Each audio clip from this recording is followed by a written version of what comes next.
যে কিয়ামতের প্রাক্কালে নিজের সন্তানেরা নিজেদের পিতামাতার সাথে কি তো দাসের মতো ব্যবহার করে। মানে আমি ঘরে একজনকে চাকর রাখলে যেভাবে অর্ডার করি, যেভাবে তাকে আদেশ করি, অর্ডার করি, যেভাবে তাকে আমি দোকানে ঝুঁকুনি দিই, রাগ করি, কিয়ামতের প্রাক্কালে নিজের সন্তানেরা নিজের পিতামাতার সাথে ওইরূপ ব্যবহার করবে। হচ্ছে না হচ্ছে না বলুন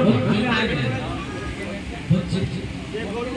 আর 2 নম্বরে আল্লাহর হাবিব বললেন যাদের পায়ে ভালো করে পড়ার মতো জুতো চপ্পল যুক্ত না, পড়ার মতো জামা তারা পেত না, যুক্ত না, থাকার মতো ঘর যুক্ত না, কিয়ামতের প্রাক্কালে তারা বড় বড় প্রাসাদ আর বালাখানা তৈরি করবে। হচ্ছে না? চলে গেল একজন রাজনৈতিক পার্টি, তার পেটে নিলাম কারণ বিদ্যে কিছু নেই, পয়সার জোর আছে, চলে গেল। আমি এখানে জানি না, আমি জিনিসটা বোঝাবার উদ্দেশ্য বলছি, কেউ কেউ জিনিসটা বোঝাচ্ছে, চলে গেল। যাবার পরে রাজনৈতিক দলে যাওয়া মানে কি হালাল না অবশ্যই, এবং সেটা একটা সামাজিক ক্ষেত্র। যদি সে সঠিকভাবে করে এটা সামাজিক ক্ষেত্র। যদি আমি সঠিকভাবে সরকারের যে অনুদান ইত্যাদি আছে সেগুলো আমি নিয়ে এলাম এবং ন্যায্যভাবে যারা প্রাপ্য তাদেরকে দিয়ে দিলাম, এদেশে বিরাট একটা নেকির হকদার হবে। কিন্তু বর্তমানে কি হচ্ছে, বেশিরভাগ আমফানের তেরপল থেকে শুরু করে আর ওই খিচুড়ি স্কুলের মিড ডে মিল থেকে শুরু করে যে সমস্ত ওই খোল্লা আর মুরগির ঘর আর মানুষের ঘর কিছু ছাড়াছাড়ি নেই, নিজের জন্য আগে, নিজের ছেলের জন্য আগে, নিজের মানে মেয়ের জন্য আগে, নিজের স্ত্রীর নামে আলাদা ভাবে, নিজের আত্মীয় স্বজনের জন্য আগে, বাঁচলে পাড়ার লোক পাবে আর নিজের না হলে নিজের অ্যাকাউন্টে ঢুকবে। ভুল বলছে না, ঠিক বলছে। আজকে এই অবস্থা, এটা হুকুকুল ইবাদের মধ্যে পড়ছে। আজকে যদি আমরা হুকুকুল ইবাদ কারো নষ্ট করে দুনিয়া থেকে বিদায় নিয়ে চলে যায়, কঠিন থেকে কঠিন অপরাধ আমরা করলাম। দুটো জিনিসের নাম, একটা হচ্ছে হুকুকুল্লাহ মানে আল্লাহর হক, আল্লাহর সাথে বান্দার সম্পর্ক। হুকুকুল্লাহর মধ্যে আছে নামাজ, আল্লাহর সাথে বান্দার সম্পর্ক। নামাজ যদি কেউ না পড়ে দুনিয়ার মানুষ কেউ হিসাব দেবে না, সে আল্লাহর সাথে হিসাব দিতে হবে। রোজা হুকুকুল্লাহ, হজ কারো সম্পদ বেশি আছে হজ করে না, সে জবাব দেবে আল্লাহ। যাকাত, যে অর্থের মালিক হয়েছে অথচ সে যাকাত দেয়নি, সে আল্লাহর কাছে জবাব দেবে। এগুলো সব হুকুকুল্লাহ। আরেকটা হচ্ছে হুকুকুল ইবাদ, এটা হলো হুকুকুল্লাহ থেকেও বেশি গুরুত্বপূর্ণ এবং ভয়ঙ্কর জিনিস। সেটা কি?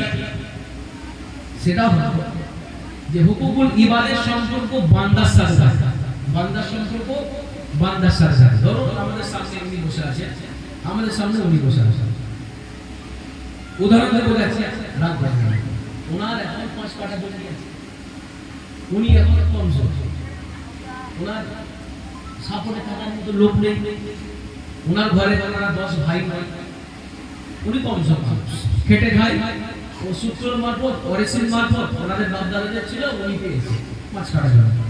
এখন ইন্ডিয়া আমাদের ক্ষমতাশীল ব্যক্তি, নিজের দমদমা আছে, হ্যাঁ হয়তো সে রাজনৈতিকভাবে জড়িত আছে, ক্ষমতা আছে, তার সাথে কিছু চেলাচামুন্ডা আছে, থাকে না বসে থাকে একটু চেলাচামুন্ডা, কিছু কিছু বেড়ায়, কাজ করবার নেই, খালি ভোগ কিছু দিয়ে দিল খোঁজা মত খেয়ে বাস খেয়ে খালি হো করছে, খাচ্ছে মুসলমান, মারো খাচ্ছে মুসলমান, সুদ দিয়ে দিচ্ছে, যা এলে সে রাজনৈতিক পার্টির প্রচার থেকে শুরু করে সব প্রচার মুভিগুলো তো প্রচার করে দেখেন রাস্তার মধ্যে মানে কে এই মার খাচ্ছে মুসলমান আর মারছে মুসলমান, আর গদিতে কারা বসে আছে? হ্যাঁ মুসলমান নেই, সব নিচু গলায় আছে মুসলমান, মারামারি করে মুসলমান, এর সাথে লাগিয়ে দেয় মুসলমান।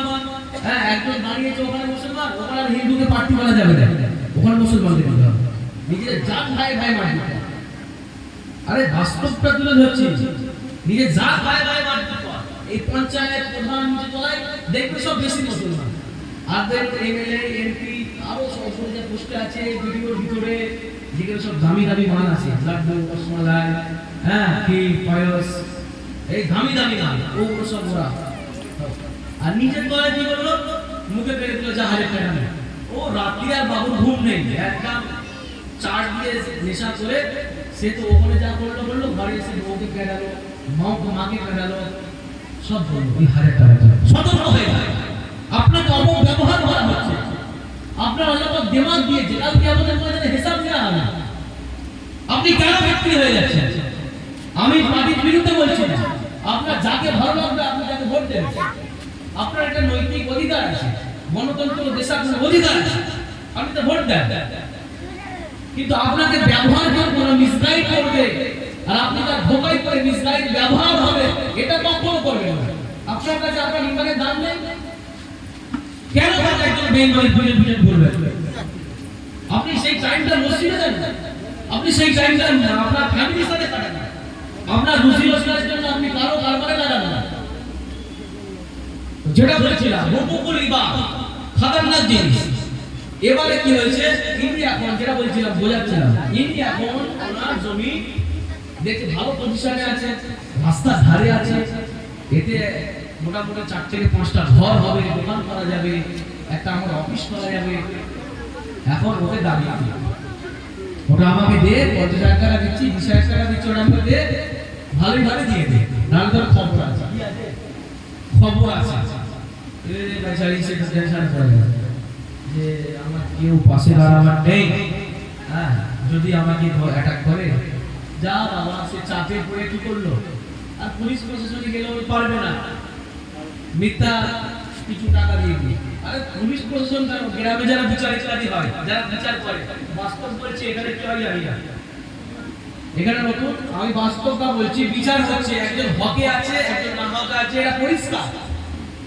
একজন ব্যক্তি প্যান্ট শার্ট পরে টাই লাগিয়ে যে না হকে আছে, সে কি করলো, দুজন হাতে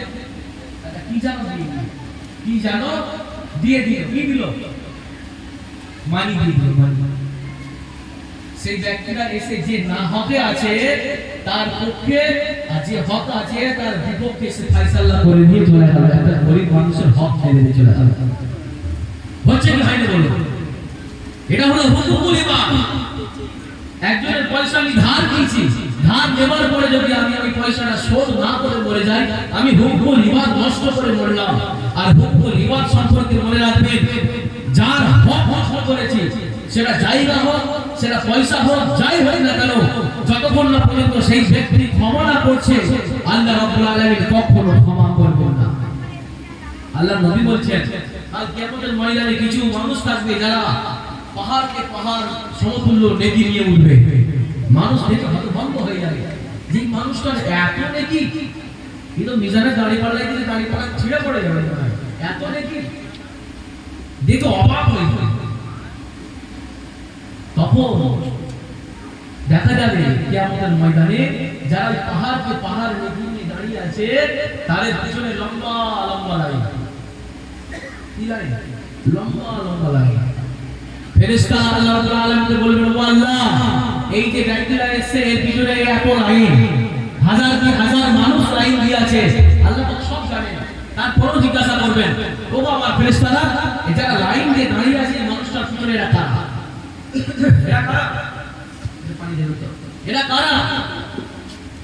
ফেরেশতারা তখন বলবে, এরা হলো দুনিয়ার বুকে এরা সব পাওনাদার। কিরা? পাওনাদার। কে পয়সা পাবে, কে জায়গা পাবে, ইত্যাদি ইত্যাদি সব পাওনাদার।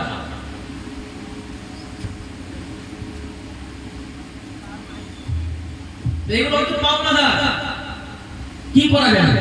আল্লাহ রাব্বুল আলামিন তখন বলবেন, এখন তো পয়সা জায়গার সমস্যা, পয়সা দিয়ে মেটানো যাবে না, তা এখন এক কাজ করো, এই সব নেকি নিয়ে এসে এই নেকি থেকে যে যতটুকু পরিমাণের টাকা আর জায়গা মারা হয়েছে, যতটুকু তার দাম, সে পরিমাণ নেকি থেকে কেটে তাদেরকে দিতে থাকবে, তাদেরকে সব নেকি দিতে থাকবে।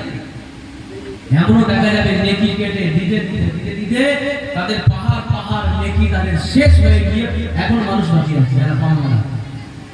তখন ফেরেশতারা আল্লাহকে বলবে, ও আল্লাহ, এখনো পাওনাদার বাকি আছে, এর নেকি তো শেষ, এর নেকি শেষ, এখনো পাওনাদার বাকি, দেবটা কি? আল্লাহ পাক তখন ফেরেশতাদেরকে বলবেন, ও আমার ফেরেশতারা, যারা পাবে তাদের গোনা আছে? হ্যাঁ আল্লাহ আছে, ওদের গোনাগুলো নিয়ে এর ধারে চাপা, তাদের গোনা নিয়ে এর ধারে চাপা। তো গুনাহ চাপাতে চাপাতে নেকির পাহাড়ের পরিবর্তে হয়ে যাবে গুনার পাহাড়। তখন ফেরেশতারা আল্লাহ এ তো নেকি সব শেষ, এখন আছে বাকি গুনার পাহাড়। আল্লাহ পাক বলবেন একে উল্টো করে জাহান্নামে নিক্ষেপ করে দাও। কি করা হবে? তাদের জাহান্নামে নিক্ষেপ করা হবে। কিসের জন্য? হুকুকুল ইবাদ নষ্ট করেছে, বান্দার হক নষ্ট করেছে, সেজন্য। আজকে আমি আপনি যদি নামাজের মধ্যে কিছু কমজোর থাকে, কাল কিয়ামতের ময়দানে আল্লাহ চাইলে মাফ করতে পারবেন। রোজার মধ্যে যা যদি কিছু কমজোর থাকে, আল্লাহ চাইলে মাফ করতে পারবেন, আল্লাহ চাইলে সাজাও দিতে পারবেন। কিন্তু হুকুকুল ইবাদের মধ্যে আল্লাহ পাক ততক্ষণ পর্যন্ত মাফ করবেন না যতক্ষণ না পর্যন্ত সেই বান্দা না তাকে মাফ করছে। স্ত্রীর ইন্তেকাল হয়ে গেছে, স্ত্রীর ইন্তেকাল হয়ে গেছে, বউ মারা গেছে, স্বামী মাথার গোড়ায়, আমার নিজে দেখা, স্বামী মাথার গোড়ায় দাঁড়িয়ে বলছে আমি তো তোমার দেল মোহরটা দিতে পারিনি। কি বলছে? আমার নিজের দেখাটা বলছি, আপনাদের কথা বলছি না। আমি তো তোমার দেল মোহর দিতে পারিনি, আমাকে মাফ করে দিও। মাফটা চাইছে কাছে নিজে মরে গেছে, উল্টা করে দিই। যে মারা গেছে তার থেকে মাফ চাইছে। দেল মোহরটা দেওয়াটা ওয়াজিব, কিন্তু সে সংসার করেছে 50 বছর, সে দেল মোহর আদায় করেনি। এই মাথার গোড়ায় দাঁড়িয়ে বলছে আমাকে মাফ করে দিও। কাল কিয়ামতের ময়দানে ইয়াউমা ইয়াফিরুল মারউ মিন আখিহি ওয়া উম্মিহি ওয়া আবিহি, যখন ভাই ভাইকে চিনবে না, স্বামী স্ত্রীকে চিনবে না, নিজের সন্তান নিজের মাকে চিনবে না, মা নিজের ছেলেকে চিনবে না, নিজের বাপ নিজের ছেলেকে চিনবে না, বন্ধু বন্ধুকে চিনবে না। চিনবে না মানে চিনতে পারবে না এটা নয়, সবাই চিনতে পারবে কিন্তু সব লুকিয়ে বেড়াবে। কেন? যদি যদি বাপ বলে, যদি ভাই বলে ভাই বলে কিছু নাকি দাও, সব করে গেছে। যদি বন্ধু বন্ধুকে বলে কিছু নাকি দাও, তো সেই জন্য ইয়াউমা ইয়াফিরুল মারউ মিন আখিহি ওয়া উম্মিহি ওয়া আবিহি, যে তারা সব লুকিয়ে লুকিয়ে বেড়াবে, ছুটে ছুটে বেড়াবে, কেউ একটা নেকি দেওয়ার জন্য প্রস্তুত থাকবে না। আর কাল কিয়ামতের ময়দানে এই যে হুকুকুল ইবাদ নষ্ট করা হয়েছে দেল মোহরের টাকা, কালকে আপনি কি মনে করছেন আপনার স্ত্রী আপনাকে মাফ করে দেবে? অতটা সহজ নয়। সেজন্য এখনো পর্যন্ত সুযোগ আছে, মরে যাবার সময় নয়, এখনো সুযোগ আছে যে আপনি যদি এখনো স্ত্রীদের দেল মোহর না দিয়ে থাকেন, অবশ্যই তার কাছে ক্ষমা চেয়ে দেল মোহরটা আজকে আদায় করে দেবেন। ক্ষমা চেয়ে যে আপনাকে ভুগিয়েছি, আজ দেবো কাল দেবো, আজ দেবো কাল দেবো বলে ভুগিয়েছি, দিইনি, আমার ক্ষমতা থাকা সত্ত্বেও আমি দিইনি, তো আজকে দিয়ে দিচ্ছি, আমাকে মাফ করে দিন। আপনি একটা জিনিস থেকে পাপ ও সাফ হয়ে যাবেন। কি বলেন? পাপ ও সাফ হয়ে দেখেন না, একজন ব্যক্তি মারা গেছে, জানাজার সামনে নিজের বড় ভাই বা নিজের বড় সন্তান দাঁড়িয়ে বলেছে আমার আব্বাজি বা আমার আম্মাজি ইন্তেকাল করেছে, যদি কারো ঋণ থেকে থাকে, বিনা থেকে থাকে, আমাদেরকে বলবে, আমরা দিয়ে দেওয়ার চেষ্টা করব, চেষ্টা। এবং যদি কেউ আল্লাহর রাস্তায় মাফ করে দেয় তো মাফ করে দেবে। আচ্ছা বলুন তো, এই যে ধার ঋণ দেওয়া হয় মাফ করার জন্য না নেওয়ার জন্য? আপনাকে আমি 10,000 টাকা দিলাম, আমার তো আশা আছে যে একদিন পাবো, বলুন আশা আছে? আমি একজনকে 5,000 টাকা ধার দিয়েছি, আমার আশা আছে যে একদিন পাবো। তাহলে কেউ কাউকে ধার এই উদ্দেশ্যে দেয় না যে আমি তাকে মাফ করবো, না এটা দেয় না, কারণ আশা থাকে যে আমি একদিন আগে নেবো। কেউ তো ডেট ফিক্স করে দেয় যে অমুক মাসের মধ্যে দিতে হবে, অমুক সপ্তাহের মধ্যে দিতে হবে, বা 2 মাসের মধ্যে দিতে হবে, কেউ তো ডেট ফিক্স করে দিয়ে দেয়। আবার কেউ এমনটা বলে দেয় তোর যখন হবে, কিন্তু কেউ ছাড়ে না, বলে দেয় না যে তোকে দিতে হবে না। এমনটা হয় যে টাকা হাজিরা করে দেয়, যে তুই খরচা করবি যা টাকা দিতে হবে, কিন্তু ধারের টাকাটা বলছে। তো সেজন্য যে হুকুকুল ইবাদ থেকে আমাদেরকে 100% বেঁচে থাকতে হবে, ইনশাআল্লাহ মনে থাকবে। এটাকে ছোট্ট কথা অ্যাড করবে। বাজার হাট সবাই করেন তো নাকি? বাজার হাট সবাই করেন তো?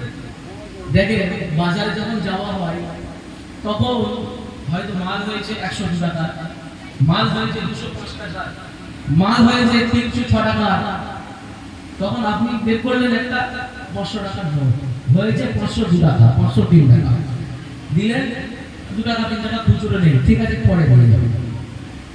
ওই পটটা ওই পরি থেকে যায়, খুব কম মানুষ আছে পুনরায় তাকে এই 1 টাকা 2 টাকা 3 টাকা দেয়। 100-র মধ্যে 95% মানুষেরও বেশি টাকা দেয় না, মনে থাকে না, ওটা কিন্তু আপনার এই হুকুকুল ঈমান নষ্ট হয়ে যাবে। 1 টাকা 5 টাকা 3 টাকা 2 টাকা নেকি কাল কিয়ামতের ময়দানে ওই ব্যক্তিটা আপনার আমলনামা থেকে নেবে। তখন আপনি বুঝবেন যে এই 1 টাকা 2 টাকার পাপার কথা। হ্যাঁ, আমরা লেনদেন করতে পারে, আচ্ছা 500 টাকা হয়েছে, আমার কাছে 500 টাকা এখন আছে, খুচরো নেই, আর তুমি আমাকে খুচরো দিতে পারবে না, আমি পরে দেব, আর যদি আমার খেয়াল না থাকে, দিতে না পারি, আমাকে মাফ করে দিতে হবে। দাবি আমি মাফ করে দিতে হবে। এই লেনদেন হয়ে চুক্তি মিটে গেল, আমি একটা বড় গোনা থেকে বেঁচে গেলাম। তো এইটা আমাদেরকে খেয়াল রাখতে হবে। মনে থাকবে ইনশাআল্লাহ? মনে থাকবে? আর একটা গুরুত্বপূর্ণ আমি কথা বলে আমার বক্তব্য কি করব ইনশাআল্লাহ, সেটা হলো এখানে আসার পরে আমি কিছু জিনিস লক্ষ্য করেছি যেগুলো আমি মনে করি বলার প্রয়োজন আছে। আমি যখন ঢুকলাম দেখলাম যে জলসার স্পেশাল প্যান্ডেলের মধ্যে, এই প্যান্ডেল আছে, প্যান্ডেলের মধ্যে ছেলেদের মধ্যে মেয়েরাও সব এক সাইডে এসে বসে আছে। কথা খারাপ নেবেন না, মনে ব্যথা নেবেন না, যেটা বলার সেটা বলতে হবে। মেয়েরা বসে আছে এবং তারা বেপরদা হয়ে বসে আছে, যেটা শরীরে সম্পূর্ণ হারাম এবং নিষিদ্ধ। মেয়েদের বেপরদা করতে হবে কি হবে?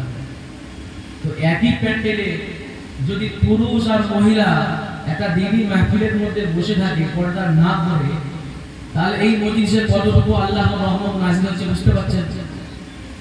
বুঝতে পারছেন? আল্লাহর রহমত নাযিল হচ্ছে, নেকি জায়গায় জানা হচ্ছে না। এটা মনে রাখার দরকার। যদি মহিলারা দিন শুনতে পারবে না এমনটা না, আপনারা একটা ব্যবস্থা করে দেন, আপনারা একটা জায়গা ঠিক করে দেন, বা যে সমস্ত মহিলারা নিজেদের ঘর বাড়ির পাশে আশপাশে বসে শুনছেন তারা পর্দার সাথে শুনছে। পর্দা যদি পর্দা করে সে নিজে একটা গোলাম থেকে বেঁচে গেল, আর তার জলসা শোনাটা তার স্বার্থ হলো, সে নেকিও পেল। আমি জলসা শুনছি ভালো নিয়েতে সওয়াব পাবার আশায়, আমল করার আশায়, কিন্তু আমি যদি রাস্তাঘাটে বসে থাকি আর বেপর্দা হয়ে বসে থাকি, তাহলে আমার হিসাব কিতাবটা কি হবে? ফাতিমা জাহরা, আল্লাহর নবী আকরাম সাল্লাল্লাহু আলাইহি ওয়াসাল্লামের মেয়ে ফাতিমা রাদিয়াল্লাহু তাআলা আনহা, তিনি যখন ইন্তেকাল করেছিলেন, তিনি পর্দার এতটুকু খেয়াল রেখেছেন যে তার কাফন ও দাফন করার জন্য হাজার হাজার মানুষ জড়ো হয়নি, এবং তার কাফন ও দাফনটা রাত্রির বেলায় করা হয়েছে। কেননা তিনি চাইতেন না যে আমি কতটুকু নাটা, আমি কতটুকু মোটা, কতটুকু লম্বা চওড়া মানুষ আমাকে দেখো, তিনি চাইতেন না এতটুকু সে পর্দা করতেন। তো আজকে আমরা আমাদের আল্লাহ নবী সাল্লাল্লাহু আলাইহি ওয়াসাল্লামের পরিচালিত ফাতিমা রাদিয়াল্লাহু তাআলা আনহা, তিনি এতটুকু পর্দার খেয়াল করতেন। আর আজকে যারা আমরা উত্তরসূরি হয়ে যদি আমরা এই বেপর্দা হয়ে বেহায়াই হয়ে ঘুরি, তাহলে আমার তো গুনাহ হচ্ছে, তার সাথে তার আব্বা, তার সাথে তার মানে স্বামী যদি বিবাহ হয়ে যায় স্বামী, আর তার সাথে তার বড় ভাই, এই তিনজনের গুনাহ হচ্ছে। একটা হচ্ছে গার্জিয়ান যাকে বেপর্দা করে করে বসিয়ে রেখেছে, তার গুনাহ হচ্ছে। আর একটা হচ্ছে তার স্বামী যে তার স্ত্রীকে কন্ট্রোল করতে পারে না, বোঝাতে পারে না, মানাতে পারে না, পর্দা শেখাতে পারে না, তার স্বামী গুনাহ হচ্ছে। আর একটা হচ্ছে বড় দাদা, বড় ভাই, যে তাকে রকমই তার গুনাহ হচ্ছে। তো সেই জন্য বিশেষভাবে এই জিনিসগুলো আমাদের খেয়াল রাখতে হবে। কি হবে বলো? মনে থাকবে ইনশাআল্লাহ, আমল করবো ইনশাআল্লাহ। দেখুন, সত্য কথা আমরা বলে দিয়ে চলে যাচ্ছি, যদি দিলের কান থেকে না শুনে আপনারা এই বাহ্যিক কানে শুনে একান্ত শুনে একান্তে বের করে দেন, তাহলে কিন্তু মজা নেই। আর আমাদের এই জলসায় এত টাকা খরচা করে এগুলো সব ব্যর্থ হয়ে যাবে, কামিয়াব হবে না। তো যে কটা কথা বললাম কোরআন হাদিস থেকে বললাম, আমল করার চেষ্টা করব ইনশাআল্লাহ। আমাদের সামনে আমাদের সম্মানিত বক্তা উপস্থিত হয়ে গেছে, দুটো বক্তাই উপস্থিত হয়ে গেছে। একটা হলেন আমার সরাসরি শিক্ষক